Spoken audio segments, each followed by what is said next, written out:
Efa ndresaka amin'izay sehatry ny fampianarana izay any sika fa makasika ny fampianarana ambony kosa raha eo amin'ny sehatry ny fampianarana ambony tokoa no jerena dia tsy vitsy amin'ireo manaraka ny fiofanana no misafidy ny fampianarana ampitain-davitra na ny télé enseignement no ahafantarantsika azy. Isan'ny manofana sy manome izany karazana fampianarana izany moa ny eo anivon'ny CNTMAD izay mahatratra hatrany amin'ny 5,000 any ho any ireo mpianatra ny safidy izany fampianarana ampitain-davitra izany. Ny andindiny bovao.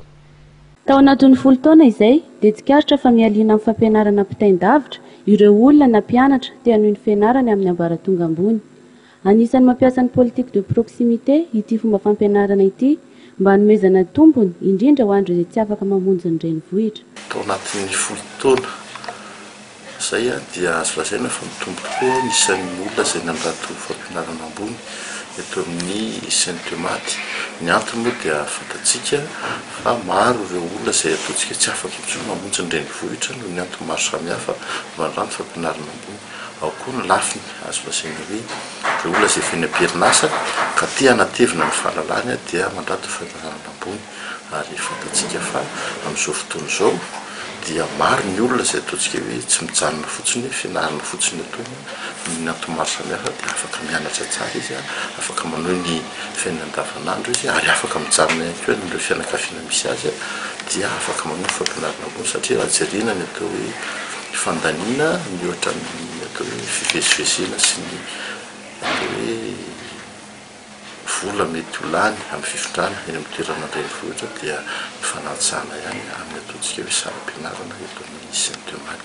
Raha tany am-piandohana ny taona 3,700 ny orenan'ny CNTMAD dia 9,000 no isan'ny mpianatra mandranto ity fampianarana ampitain-davitra ity. Ankehitriny kosa dia efa mahatratra hatramin'ny 9,100 no isan'ny mpianatra atao amin'ity télé enseignement ity manerana ny nosy. Feno 12 taona amin'ity taona 5,4 ity ny télé enseignement CNTMAD izay toerana fampianarana ambony fanjakana. Misy ny fanatsarana ny rafim-pampianarana manaraka ny toetrandro sy manaraka ny rafitra LMD. Ny DMD moa zany ny CNTMAD dia fantatsika fa raha tamin'ny lalam-piofanana nisy voalohany teto amin'ny CNTMAD dia ny lalam-piofanana lalàna sy ny fitantanana. Efa tamin'ny taona 1998 zany hoe ireo andiany voalohany voaka tamin'izany dia efa natao ny taona fahatimy. Izany zany efa nisy ny atao hoe master. Tateo aoriana koa dia fantatsika fa nanokatra ny atao hoe DTS izay na diplôme de technicien supérieur ho an'ny lalam-piofanana commerce, ny solosaina ary ny ataontsika hoe technique de communication mijanona hatramin'ny bac plus 2 izy io ary efa natao tany amin'ny système L zany zany hoe licence professionnalisante. Amin'izao fotoana izao dia tamin'ity taona ity zany dia nizahana satria fantatsika fa raha izao fanandrenantsika izao dia anisan'ny manana ny maha izy azy tokoa ny toerana misy ny atao hoe solosaina ny informatika. Izay zany dia niezaka ny hanao ny master ny informatika.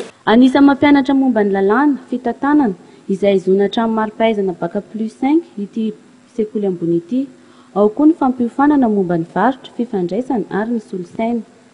Misy ny fanitarana ny foto-drafitr'asa raha ny eto an-drenivohitra, fanitarana andraisana ireo mpianatra manao regroupement sy hanampiana ny biblioteka. Efa mahatratra 430 amin'izao fotoana izao ny centre régional ny CNTMAD raha 8 ambin'ny folo izany tany am-piandohana.